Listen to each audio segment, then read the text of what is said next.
What's up, everybody? It's Chad from Foodie Wraps. I have a new review today. I'm going to check out Fever by Sean Inman. He came out with a new reader today for your RSS feeds. So checking out their site, it's feedafever.com.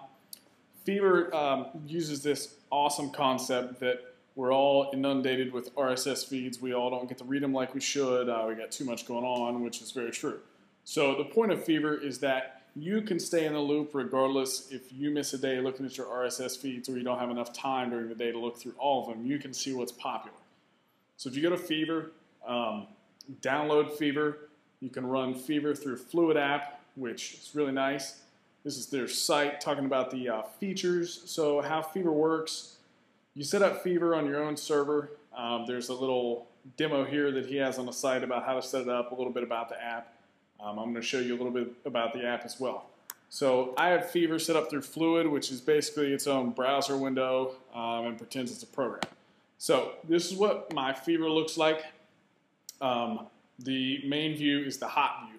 Hot right there, it shows you links from all your feeds and are weighted by frequency and disposition of the linking feed, then ordered by temperature using the normal body temperature of 98.6 degrees as a base. Basically what that boils down to is Fever looks through all your feeds, finds the most important stuff that you have in your feeds, and then ranks them by temperature. So the higher the importance and the more traffic that something is getting, it's going to have the higher temperature, and then the less traffic and the less important feed is going to be down near the bottom at the lower temperature, starting at 98.6 degrees. So I'm scrolling through some of my posts here, and you can see the temperatures changing. Get another one there down to 99.9 degrees.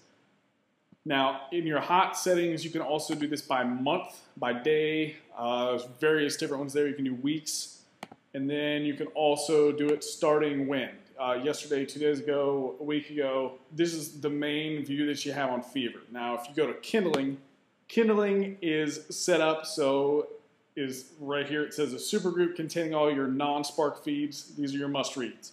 So basically, Kindling is all your feeds that you eat up. You read every single post. You love exactly what they're doing. You would drink them if they were a soda. You'd take them to work. You just absolutely love all these feeds.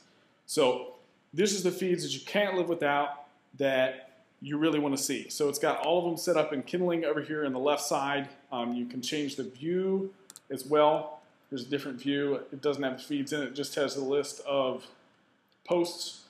We'll add the feeds back. So you can scroll down and see everything you have set up under Kindling. And then you can come over here and read the feed as you go. So you can actually inline read the feed. It'll show you, I'm looking at Abduzito's Daily Inspiration number 225, showing some pictures.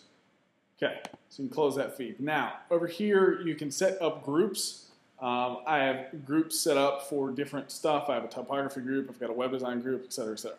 Now, under Sparks, I don't have any feeds set up in Sparks yet. Sparks are essential feeds that increase the temperature of links in the hot view. Their unread items will never appear in the Kindling supergroup or in any of your custom groups. Link blogs and sites that frequently repost content are excellent candidate for Sparks. Basically, what that boils down to is a Spark is a blog that gives you a bunch of content, but not necessarily you want to read something they have every day. 1 out of 12 posts you like, that kind of stuff. So let's go back here to Kindling. Let's move Design You Trust has a bunch of updated posts. Sometimes I like their stuff, sometimes I don't. So I'm going to drag this over here to Sparks. So that puts Design You Trust in Sparks.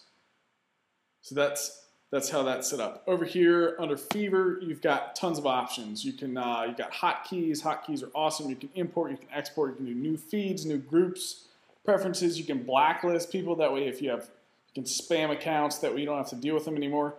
And then if you go under Preferences, it shows you how you can set up stuff. You can set up in Celsius. You can set it up in Fahrenheit.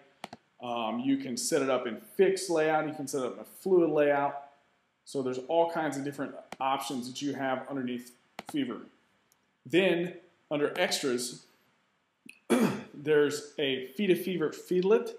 which allows you to add a site right from a web page. So if you're browsing a site that you really like, you can hit that feedlet, it'll pop it up, and then it'll be in here and you can categorize it. This concludes the review of Fever.